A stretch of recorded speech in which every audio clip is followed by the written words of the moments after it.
So yun guys, well done. So yun yung antenna, first antenna, main antenna, and then the second one, pakita ko lang. Kasi priority daw ng client ko ay yung mga bahay dito. So ito yung second antenna, TP-Link. So para dito sa mga bahay dito at bahay dito.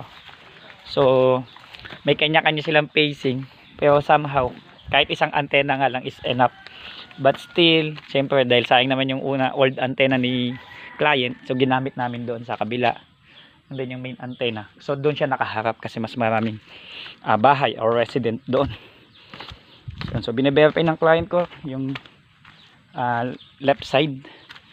So yun, so kung okay na yung setup, so inabot na kami ng ulan, somehow is sulit. Ayun, so dito may mga bahay din dito sa kanyang left side. Pasok na po, pasok na. Opo, nilagyan po kasi ito po kasing TP-Link, hindi siya mako-configure pag unang setup is dapat mag-assign ng password. And then later on, i-remove po yung password para magamit po siya. Masailan po kasi i-configure si TP-Link, unlike doon sa isa ko. Right away, pagka-configure mo, the best na. Dito kayo na, okay na din kasi sila dyan. Yan, tanong natin sa kanila kung kamusta naman. Hindi pa ako alam mo, nagpasko bagong taon, hindi ako nakita nun. Kaya naglalabas. Ang galing naman. Hindi, sa akin naman, kaya ko naman inaano sa client ko para makita mo din yung range, kung talagang tama ba yung binayaran nyo po sa akin. Oo, yung inapaabot ko ba doon sa beyond expectation po ninyo. Kasi marami kasi nagsasabi, oh abot yan, bago sa actual, hindi naman pala kaya. Hanggang din. Kamusta pa ang wifi? Malakas naman. Hindi mo pa na-try. Hello. Asa na ba yung anak ko? Hindi ko pa nakikita. Ayun. Asa na kaya yung anak ko? So, abot na po dito sobra. Hindi ko pa po na-try. Patry nyo po. Kahit mag-connect lang ay sample. Ay si ate. So, umabot pa kami doon sa may kabilang bahay. Kanina. Try nyo po. Doon sa piso wifi bend. So, dito ay ilang bar. Ayun. Dito ang grabe. Lakas pa.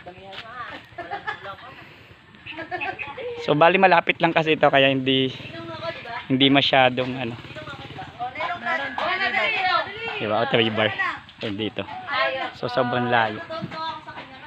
So partida pa yan. Medyo may obstruction lang siya ng mga puno. But somehow manageable. Gumagana naman. So nakakatuwa na siya. Ayun o. Naririnig niyo yan guys. Tumutunog-tunog. So I think nung nag-test kami hanggang dito siya. Siguro umabot lang to ng mga more or less 300 lang. Ito hindi umabot sa 400. Gawa po kasi ng daming puno, sobrang daming puno. So even nasa ano siya.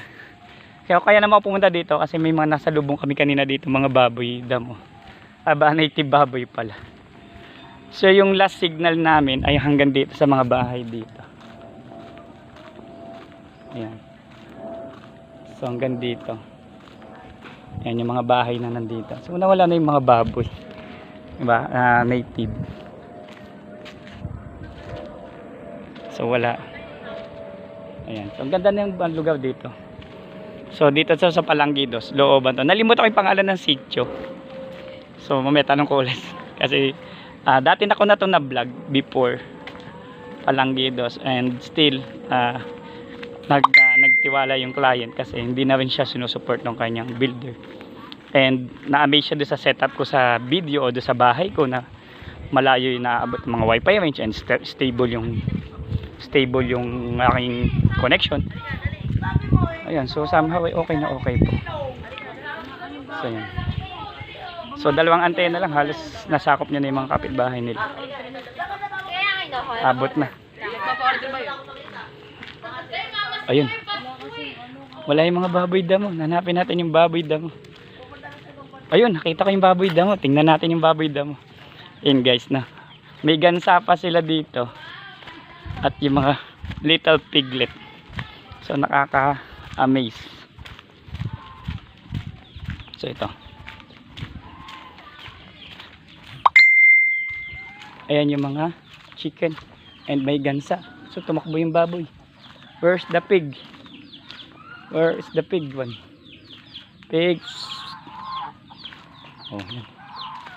Wala yung baboy damo. They escape from reality. Okay. So tumakbo na yung baboy damo. Hindi na natin nakita. Okay. Well done. Sige po. Ayan na. Yung client ka natin nasa likod. Okay, PC mo, gawa mo. Don't forget to subscribe. Maraming salamat po. Ching!